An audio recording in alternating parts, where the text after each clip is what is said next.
Hello everyone, welcome to learn for success. तो कैसे हैं आप सब? आई होप आप सब स्वस्थ होंगे, मस्त होंगे और अपनी पढ़ाई बहुत अच्छे से कर रहे होंगे। अब तक हम क्लास 7 की संस्कृत के 3 चैप्टर कंप्लीट कर चुके हैं। अगर आपने प्रीवियस तीनों चैप्टर की एक्सप्लेनेशन और एक्सरसाइज वाली वीडियो नहीं देखी अब तक, तो चैनल की प्लेलिस्ट पर जाकर देख सकते हैं, या वीडियो के एंड में आपको इसकी प्लेलिस्ट मिल जाएगी, उस पर क्लिक करके आप प्लेलिस्ट पर जा सकते हैं। तो आज हम इसके 4 चैप्टर को एक्सप्लेन करेंगे। तो 4 चैप्टर है हमारा हास्य बाल कवि सम्मेलनम। ठीक है, तो चलिए स्टार्ट करते हैं। विविध वेशभूषा धारेण चत्वारः बालक वयः मंचस्य उपरि उपविष्टाः सन्ति। अनेक प्रकार की वेशभूषा, विविध मतलब अनेक प्रकार की वेशभूषा धारण किए हुए, चत्वारः 4, बाल कव्यः बाल कवि, मंचस्य मंच के, ऊपरी ऊपर, उपविष्टा संति बैठे हुए हैं। अनेक प्रकार की वेशभूषा को धारण किए हुए 4 बाल कवि मंच के ऊपर बैठे हुए हैं। अधः श्रोतारः हास्य कविता श्रवणाय उत्सुका संति कोलाहलम च कुर्वन्ति। अधः, अधः मीन्स नीचे, नीचे श्रोताजन हास्य कविताएं सुनने के लिए उत्सुक हैं। ठीक है, संति कोलाहलम च कुर्वन्ति, तो क्या कर रहे हैं? तथा वे शोर कर रहे हैं, कोलाहल कर रहे हैं। आगे देखिए, संचालकः, जो बाल कवि सम्मेलन का संचालक है, तो वो कहता है अलम कोलाहलेन। अलम मीन्स मत करना, ठीक है, कोलाहल तो शोर मत करो। अद्य परम हर्षस्य अवसरः यत् अस्मिन् कवि सम्मेलने काव्यहन्तारः कालयापकाश्च भारतस्य हास्य कवि धुरन्धराः समागतः सन्ति। अद्य, आज अधिक खुशी का अवसर है। ठीक है, यत् अस्मिन् कवि सम्मेलने, इस कवि सम्मेलन में, काव्यहन्तारः, काव्य का नाश करने वाले, ठीक है, काव्य का नाश करने वाले, तथा कालयापकाश्च, समय को बर्बाद करने वाले, भारतस्य, भारत के, हास्य कवि धुरंधराः, भारत के श्रेष्ठ हास्य कवि आए हुए हैं, समागतः सन्ति, यहाँ आए हुए हैं। एहि कर्तल ध्वनिना वयम एतेषां स्वागतम कुर्मः। आइए, एहि मीन्स आइए, कर्तल ध्वनिना वयम, हम सब इनका तालियों के द्वारा स्वागत करें। तो फर्स्ट बोलता है गजाधर। सबसे पहले कौन सा है? ये एक हास्य कवि है, मतलब छोटे बच्चे हैं, ये ऐसे ही मजाक मजाक में क्या एक सम्मेलन कर रहे हैं। ठीक है, सबसे पहले आता है गजाधर। तो गजाधर कहता है सर्वेभ्यो रसिकेभ्यो नमो नमः, सभी नीरस जनों को नमस्कार। प्रथमं तावत् अहम आधुनिकम वेद्यम उद्दिश्य स्वकीयं काव्ये श्राव्यामि। तो सबसे पहले मैं आधुनिक वेद के विषय में अपनी कविता सुनाता हूँ। कौन सुना रहा है? गजाधर। तो देखिए इसकी कविता है। वेद्य राज नमस्तुभ्य यमराज सहोदर, यमस्तु हरति प्राणान, वेद्य प्राणान धनानि च। तो ये जो गजाधर है, ये एक कविता कहता है। कविता क्या है इसकी?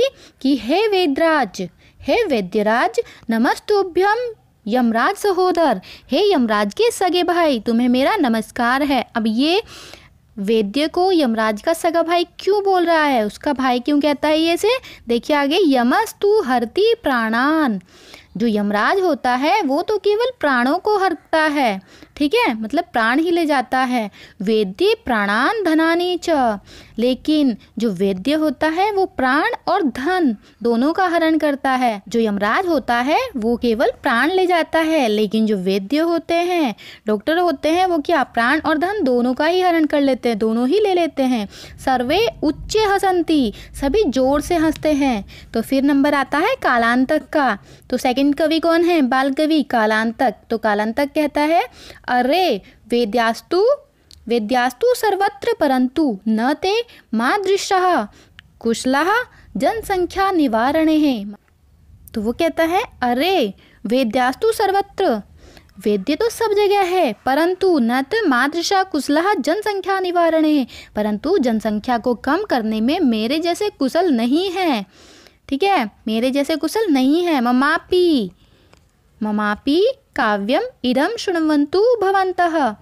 इसीलिए आप मेरी यह कविता भी सुनिए। तो वो कविता कहता है, चितां प्रज्वलितां दृष्ट्वा वेद्यो विस्मयम् आगतः, नाहं गतो न मे भ्रातः कस्येदं हस्तलाघवम्। तो वो कहता है कि चितां प्रज्वलिता दृष्टा, चिता को जलते हुए देखकर जो वेद्य होता है वो विस्मय आगत, वो क्या करता है, वो आश्चर्य को प्राप्त होता है, मतलब आश्चर्यचकित हो जाता है। नाहम गतो न मैं भ्रातः, वह सोचता है कि ना तो मैं वहाँ गया और कस्येदम हस्तलाघवम, और ना मेरा कोई भाई अर्थात यमराज वहाँ गया है, फिर यह किसके हाथों की कला है। ठीक है, वो क्योंकि यमराज क्या करते हैं, वो प्राण लेते हैं, और वैद्य क्या करते हैं, वो प्राण और धन दोनों लेते हैं। लेकिन जब एक वैद्य वहाँ को जा रहा था और वहाँ चिता जलती उसने देखी, तो वो कहता है कि ना तो मैं वहाँ गया और ना ही मेरा कोई भाई अर्थात यमराज वहाँ गया, फिर यह किसके हाथों की कला है, अर्थात इसको किसने मार दिया। सर्वे पुनः हसंती, सभी फिर हंसने लगते हैं। आगे नंबर आता है तुंदील का। ठीक है, तुंदील जो कि हमारा थर्ड बाल कवि है। तो ये कहता है तुंदस्य ऊपरी हस्तम आवृत्यन, जो वो तुंदिल होता है वो क्या करता है, वो अपने पेट पर हाथ फेरते हुए कहता है, तुंदिलो अहम भो, मैं पेटू हूँ। ठीक है, मैं तुंदिल हूँ मतलब पेटू हूँ।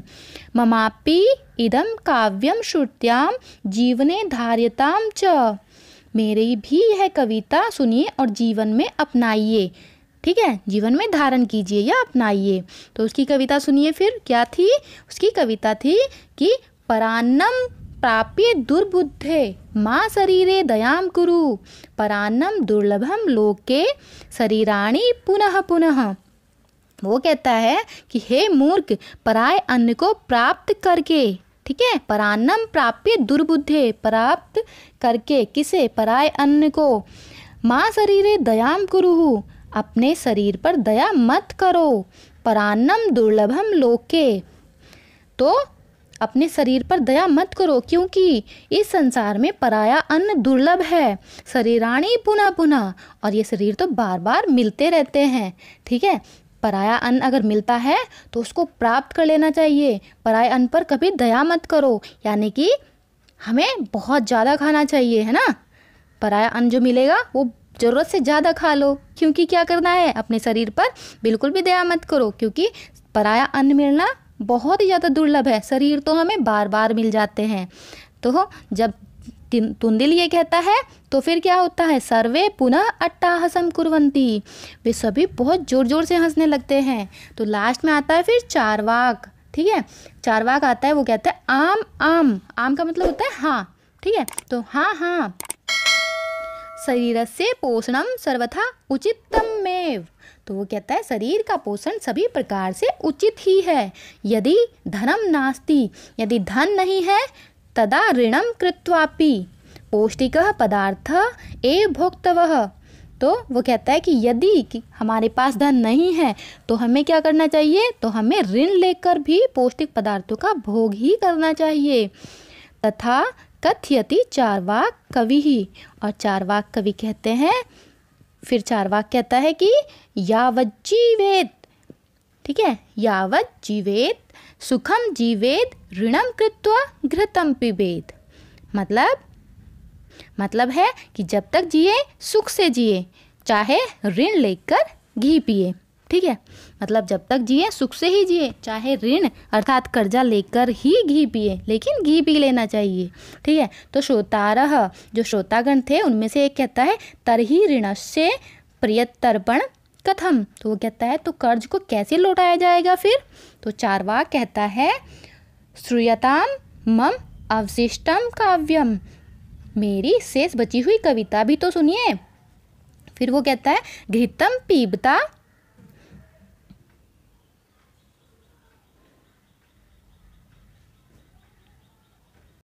घृतम पीत्वा श्रमम कृत्वा ऋणम प्रत्यर्पयेत जनः।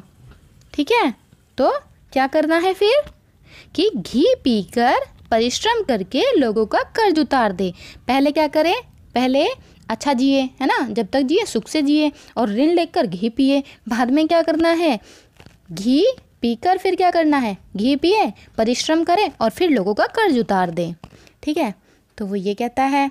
फिर आगे देखिए, काव्ये पाठ श्रवणेन उत्प्रेरितः एकः बालको अपि आशु कवितां रचयति हासपूर्वकं च श्रावयति।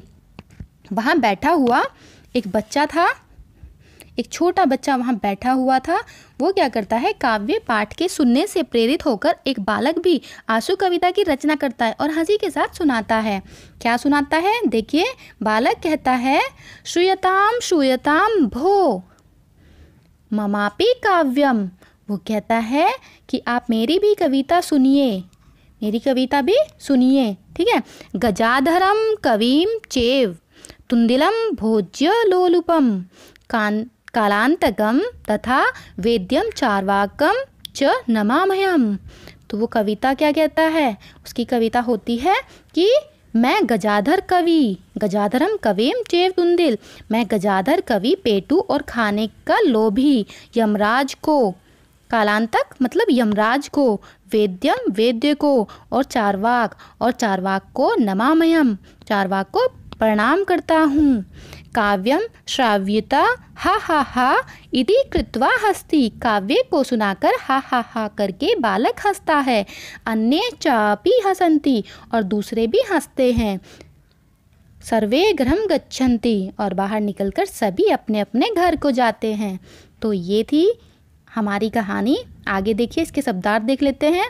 अधः, अधः मीन्स होता है नीचे, कोलाहलम शोर, काव्य हंतारह, काव्य को नष्ट करने वाले, क्योंकि ये कोई कविता थोड़ा ही ना बोल रहे थे, ये तो ऐसे ही क्या कर रहे थे, अपना समय बर्बाद कर रहे थे। काल यापका, समय को बर्बाद करने वाले। धुरंधरा, अग्रणी, श्रेष्ठ, एही, आए या आइए। करतल ध्वनिया, करतल ध्वनिना, ये क्या होता है, तालियों से। ठीक है, कहते हैं ना, तालियों से उनका स्वागत कीजिए। अरसिकेभ्य, नीरस जनों को। सवकियम, अपने। मादृशाहा, मेरे जैसे। हस्तलाघवम मतलब होता है हाथ की सफाई। तुंदस्य, तोंद के। आवृत्यन, फेरता हुआ। धार्यताम, धारण करे। परान्नम मतलब दूसरों के अन्न को। पौष्टिकः, पुष्टि देने वाला। प्रत्यर्पण मतलब प्रति प्लस अर्पणम, लौटाना। अवशिष्टम, बचा हुआ या शेष। उत्प्रेरितः, उत्प्रेरित मीन्स प्रेरित होकर। श्राव्यति, सुनाता है। भोज्य लोलुपम मतलब खाने का लोभी। ठीक है, तो ये था हमारा आज का चैप्टर। आपको वीडियो कैसी लगी कमेंट सेक्शन में ज़रूर बताइए। वीडियो को लाइक एंड शेयर कीजिए। अगर अब तक आपने हमारा चैनल सब्सक्राइब नहीं किया तो प्लीज़ चैनल को सब्सक्राइब कीजिए, जिससे आपके सहयोग से हमें आगे की वीडियोस बनाना कंटिन्यू रखें। बेल आइकन को भी प्रेस कर लीजिए ताकि हमारी वीडियो के अपलोड होते ही आपको उसकी नोटिफिकेशन मिल सके।